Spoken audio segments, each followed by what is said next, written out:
यहाँ पर light cut गया था, है ना। चलिए शुरुआत करते हैं हम।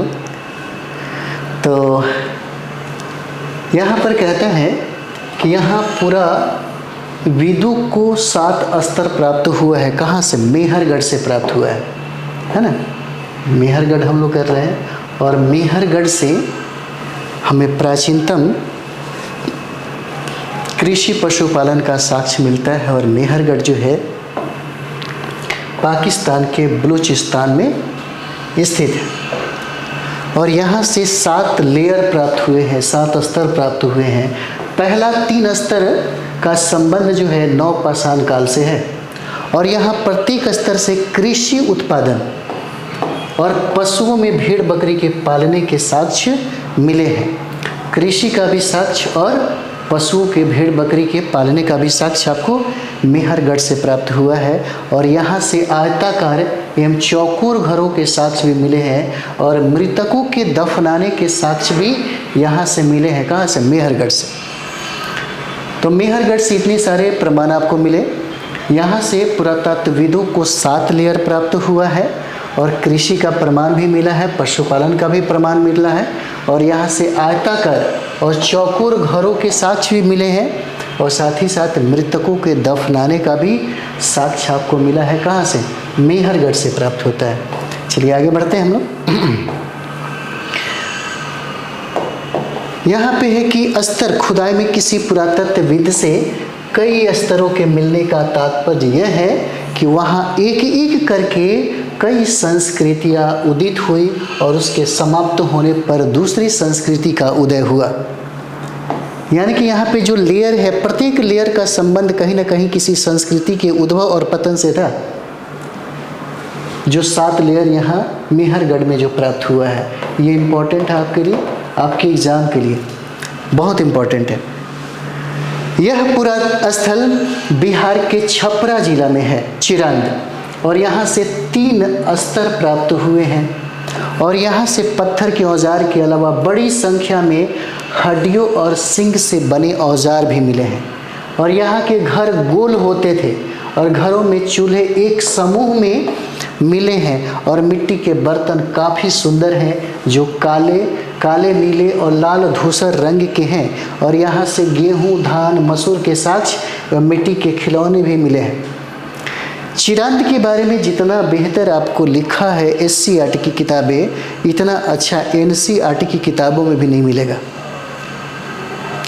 कोई मैटर इस तरीके से लिखा हुआ है SCERT में कि NCERT से भी बेहतर विश्लेषण और बेहतर मटेरियल लगता है ना। तो यहाँ पर देखिए चिरांद से हमें क्या प्राप्त हुआ। सबसे पहले तो चिरांद जो है बिहार के छपरा में स्थित है। और यहाँ से 3 स्तर प्राप्त हुए हैं, है ना। 3 जो लेयर है ये प्राप्त होते हैं। और यहाँ के पत्थर से औजार के अलावा बड़ी संख्या में हड्डियों के उपकरण प्राप्त हुए हैं। और सबसे बड़ी बात है कि चिरांद जो है यह नवपाषाण कालीन स्थल हो जाता है। इम्पोर्टेंट है ये, बहुत बार BPSC ने यह सवाल पूछा है। यहाँ के घर जो है गोल होते थे और घरों में जो चूल्हे बनाए जाते थे वह एक समूह में मिले हैं। मिट्टी के बर्तन काफ़ी सुंदर मिले हैं, जैसे काले बर्तन मिले, उस पर जो रंग चढ़ा हुआ है काले नीले हैं और लाल धूसर रंग के हैं।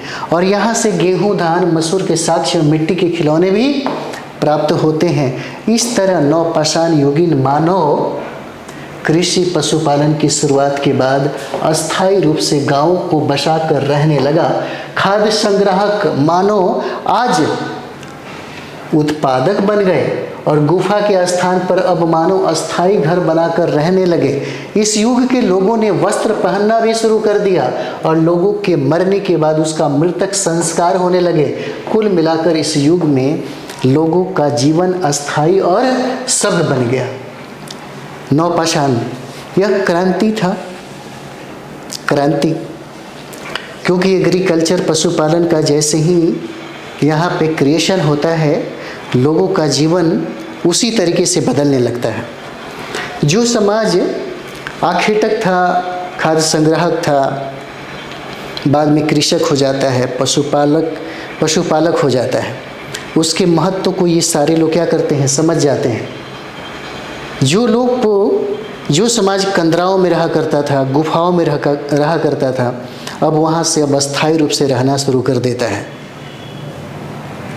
यहाँ पे जो क्रांति होता है वो क्रांति यानी कि अस्थायी जीवन ने लोगों के बीच में प्रेम, सौहार्द और समरसता का भाव पैदा करता है, जिसके वजह से परिवार बढ़ने के बाद वो क्या हो जाता है कि गांव का स्वरूप धारण कर लेता है। और आने वाले समय में जो नवपाषाण कालीन हम लोग साइट जो अभी पढ़ रहे हैं, वहाँ तक आते आते मानव ने बहुत सारी चीज़ें सीख लिया, अपने जीवन के हिसाब से उसको अपना लिया। जैसे यहाँ पर बहुत सारी चीज़ें लिखा गया है। उस समय लोग क्या करते थे, पाषाण काल के जब हम लोग फर्स्ट प्रारंभिक एज में हम लोग देखेंगे तो मानव वहाँ पे एकदम नंगा रहा करता था, कोई वस्त्र था ही नहीं। लेकिन यहाँ पर आते आते वस्त्र पहनना भी शुरू कर दिया। मरने के बाद मृतक के संस्कार का भी प्रमाण हमको यहाँ से मिलता है। कुल मिलाकर इनका जीवन जो है अस्थायी हो जाता है और सभ्य बन जाता है। चलिए यहाँ से हम लोग देखेंगे प्रश्न जो पूछा गया है, आप इसको पढ़े हैं और पढ़ने के बाद प्रश्न बनाइए, कितना बन रहा है। ये सारे के सारे जो सवाल है पूछा हुआ है बीपीएससी में, वस्तुनिष्ठ प्रश्न। सबसे पहले किस जानवर को आदमी ने पालतू बनाया? अभी हम लोग बात कर रहे थे, कौन सा जानवर था? कुत्ता हो जाएगा, है ना, कुत्ता हो जाता है। आजकल 2 लाख, 5 लाख, 10 लाख में कुत्तों का रेट है। वेल ट्रेंड हो गए हैं, आपका हर काम कर देंगे, समझे, हर काम कर देंगे। इस तरह से कुत्तों को ट्रेंड किया जा रहा है। विदेशों में इसका डिमांड सबसे ज़्यादा है, अलग अलग नस्ल के कुत्ते हैं। गेहूं का प्राचीनतम साक्ष्य कहाँ से प्राप्त होता है? गेहूं का प्राचीनतम साक्ष्य हमें मेहरगढ़ से प्राप्त होता है। अभी हम लोग पढ़ रहे थे, है ना। नेक्स्ट यहाँ पर देखिए, चावल का प्रमाण भारत में कहाँ से मिलता है? चावल का सबसे पहला जो प्रमाण है, चावल का सबसे पहला जो प्रमाण है कहाँ से प्राप्त होता है? उत्तर प्रदेश के पीसीएस में बहुत बार यह सवाल पूछा हुआ है, और यहाँ तक कि बीपीएससी में भी बहुत बार यह सवाल पूछा है, और यहाँ तक कि ये प्रश्न जो है एक बार यूपीएससी में पूछा हुआ था। कहाँ से सवाल बन रहा है? 6th क्लास का SCERT की किताबें हैं, और ये SCERT ही नहीं बल्कि NCERT में भी यह प्रश्न आपको मिलेगा। चावल का प्रमाण भारत से कहाँ से मिलता है? तो ये कोल्डिहवा हो जाएगा। आंसर क्या है? 1 हो जाएगा। उसके बाद हम लोग यहाँ पर देखेंगे, है ना, सुमेलित करें। चिरांद हम लोग पढ़े थे। चिरांद कहाँ पे है? छपरा में। छपरा कहाँ? तो बिहार हो जाएगा। चिरांद कहाँ? तो बिहार में। मेहरगढ़ हम लोग अभी पढ़े हैं। मेहरगढ़ है पाकिस्तान के बलूचिस्तान क्षेत्र में। और बुर्ज हो, जहाँ से सबसे पहला गर्तावास की प्राप्ति होती है, जहाँ पर मानव को कुत्ते के साथ दफनाया गया है। तो ये बुर्जा होम कहाँ से प्राप्त होता है? ये कश्मीर में है, कश्मीर में। और उसके बाद अभी हम लोग कोल्डिहवा देख रहे थे, और कोल्डिहवा से हमें चावल का प्राचीनतम साक्ष्य मिलता है, और यह कोल्डिहवा कहाँ है? तो उत्तर प्रदेश में हो जाता है। ठीक, तो ये जो सारे प्रश्न थे, इन सारे प्रश्नों को हम लोगों ने सॉल्व किया, है ना। फिर इसी तरीके से हम लोग नेक्स्ट टॉपिक में हम लोग मिलते हैं, और वहाँ पे हम लोग पढ़ाई करेंगे, है ना। अब ज़रूर अपने दोस्तों से और दोस्तों के बीच में, साथी संगियों के बीच में ज़रूर एक बार शेयर करें इसे, है ना। जितना हो सके आप इसको फैलाइए, है ना। फिर उसके बाद काफ़ी एनर्जी मिलेगा हमको पढ़ाने में भी।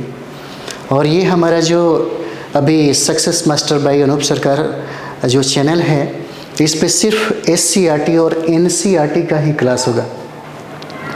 SCERT और NCERT का होगा, और डेली का एक करेंट अफेयर्स आपको यहाँ पे मिलेगा।